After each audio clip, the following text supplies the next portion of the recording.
everybody, it's me, Angharad. I'm at Craftiness, even though the shop is closed. I'm trying to get back into the habit of doing my videos. I really miss them. It's been a crazy few weeks, obviously. My family got exposed to COVID, and we did end up with a positive test, but then got stuck in a cycle of negative tests, but then maybe those tests aren't strong enough, so going back for other tests and having to wait for those results. So none of us actually got COVID symptoms, but we did have this positive COVID test, which is a bummer. It's a bummer because it completely upended everything. And that was on top of the year already being. You know, we're all fine. I'm so lucky to have time, resources, to be an independent business owner, so I can make the decision to be closed. It's, you know, all a blessing, but it's been a little stressful. So I am really looking forward to being here today and just having some time to craft. And one thing that I thought would be kind of nice to do is I'm going to do a little collage today, and then at the end I'm just going to put a word down, and actually let me just go ahead and start showing you what I'm doing. And I'm hoping my computer connects in a second so I can actually see the video online.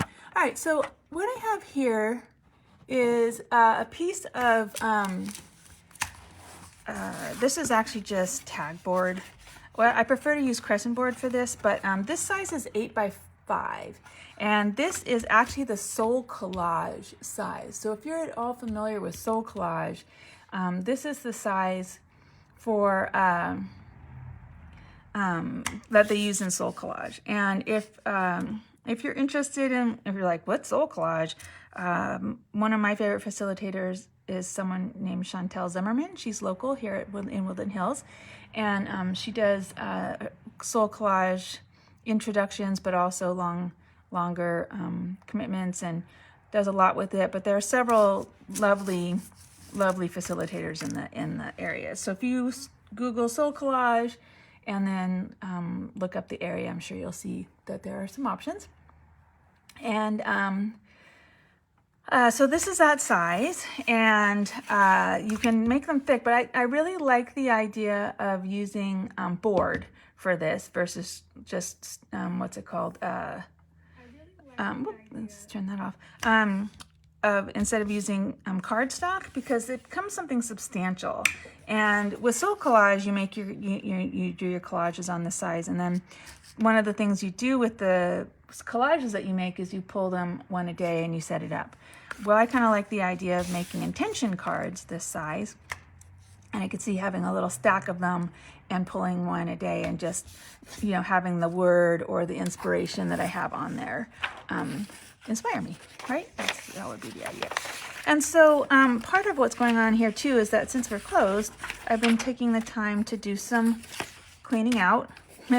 She says, she laughs. But of course I've come across a bunch of some of the stuff that I have squirreled away for collaging. I don't use collage a lot these days, but I used to. And you can see this is just a bunch of old ephemera. And this particular box has all sorts of things. And I don't even know where I get all of them, to be honest. They just, people give me stuff, or I collect things out of old, you know, at Goodwill, and not Goodwill, what's the other one?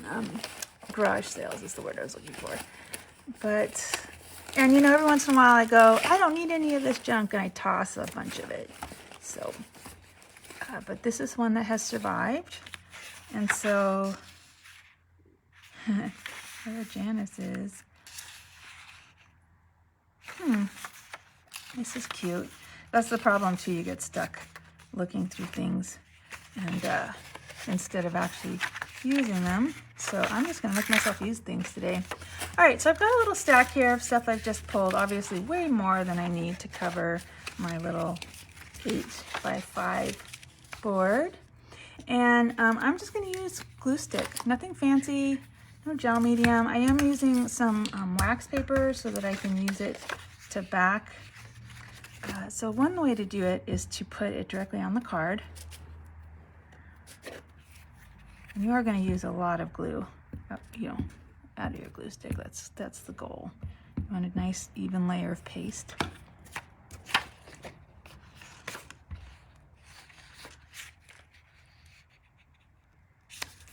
Put this down. Of course, the one thing I do not have sitting in front of me is a pair of scissors because it's me. That's me. And then I'm just gonna keep going, and now I'm gonna put it on the back of my piece of ephemera.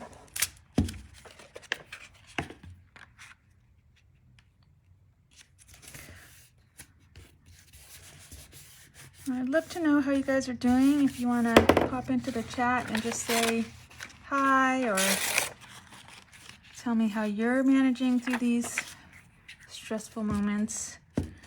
Hopefully you're getting to be creative, but also forgive yourself if you're not. I think I heard a very validating article or news piece the other day on COVID brain and just how it shuts us all down, and how this constant level of stress can create brain fog and exhaustion and kill your motivation, and just all these things that I have actually been experiencing. And so it was very encouraging. Well, not encouraging. It was nice to hear that I'm not alone and that there's an explanation for it.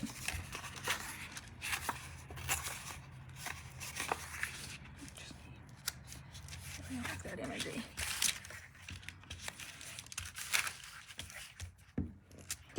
So this part of what I want to just demonstrate here is that you don't need fancy art supplies. Obviously, I want you to come and buy your fancy art supplies from me if you want them, but you don't need them.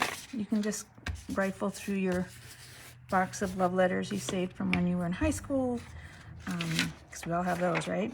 You can pull out that stuff that you thought you were saving for a special project, because this is a special project. You can tear up an old diary and throw it in here. You know, there's lots of options. I have everything from stuff I've collected to stuff that was mine to stuff that I got from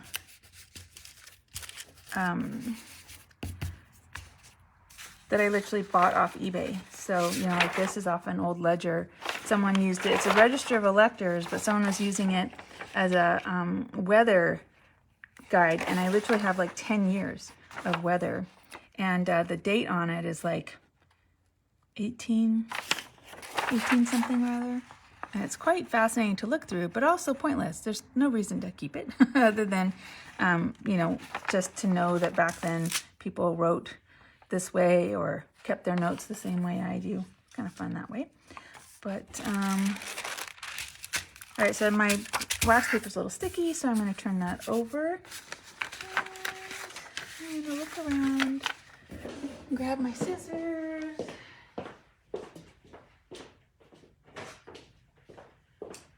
So pleased with myself for having everything I needed with me today. It's too good to be true. And so now I'm just going to cut all this extra off. Now, if I had primed the board before I started, I wouldn't have any warping issues. And so when I'm done here, I will probably just throw this in under a under something heavy. But you can see that once you cut it down to the size of the board, it kind of, you know, it kind of encapsulates it, which is kind of nice. More I want to do.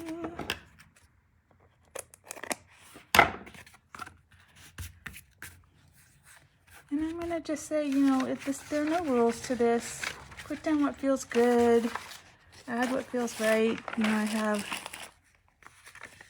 mounting corners. I want it to actually end. Nope. That's too big. I have these milk caps. These are actual milk caps from a long time ago. Can't remember where I got them. You can buy fake versions of this. Tim Holtz is a genius at finding this sort of thing and reproducing it in an authentic feeling way. But these are real.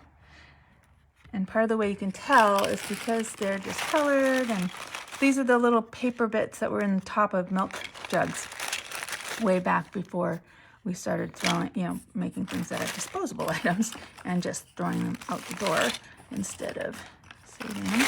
So there's one that I've glued down, and I used my Eileen's craft glue on that one so that it stays. And let me think. So in the spirit of keeping it simple,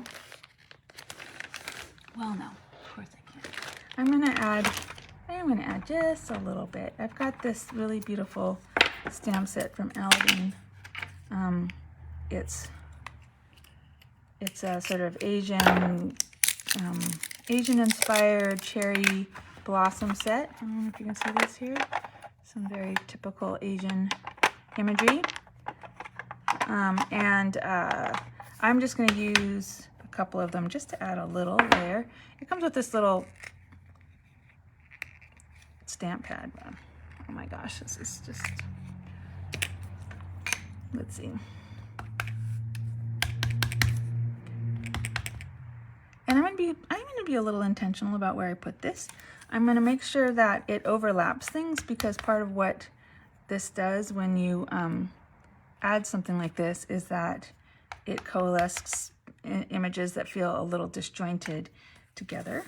I've said that before.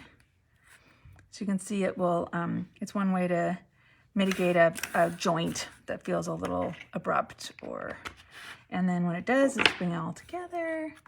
It's nothing dramatic. It just adds a little bit of visual cohesion. You know what? I'm not getting anybody's comments. Hey, Michelle. We're all fine. Well, I should say we're not fine because we're all cooped up together and driving each other a little crazy. But, we had one positive test, no symptoms, and have been then stuck in a cycle of retesting and then finding out the test we used maybe it isn't good for detecting Omicron, and so testing again with something else and waiting for the results because that takes longer. So we're a little, we're a little flustered, maybe is the way to say it. But we're at the tail end. My husband, who's the culprit, gets tested again today. So by Friday, we'll know for sure. He's going to get the PCR test, the proper PCR test that goes in the throat. And hopefully we'll know for sure. But otherwise, we're fine. We haven't had any of the symptoms. It's been almost relaxing to be home. All right, so I came in here today, and the first thing I thought was how peaceful it felt to come in here. I haven't been in here for a week. I was up in Seattle helping my parents with with my dad. My dad had a fall on New Year's Day, cracked his hip, which can be devastating for someone their age, but fortunately he seems to have weathered it okay. He doesn't need surgery or anything like that, just needs to heal. So I was up helping arrange in-home care, which is a really big deal, right? It's a really big deal to let people into your home and that sort of thing. So that's where I was last week. So I wasn't in, and then we closed because of the COVID exposure, and this is my first time here in over a week, and it was just so nice to come in and have this space. I feel very grateful that I'm in a position to have it and to be able to come here. So I walked in and just thought, oh, so peaceful. And so I'm just going to work with the word peace, and I'm just going to think about where to put it.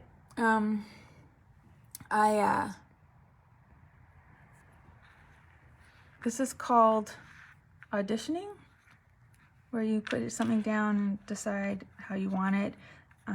When you're working with collage, having things offset sometimes feels good. I think in the end. Oh, how about I spell it right? I don't know how I confuse that around.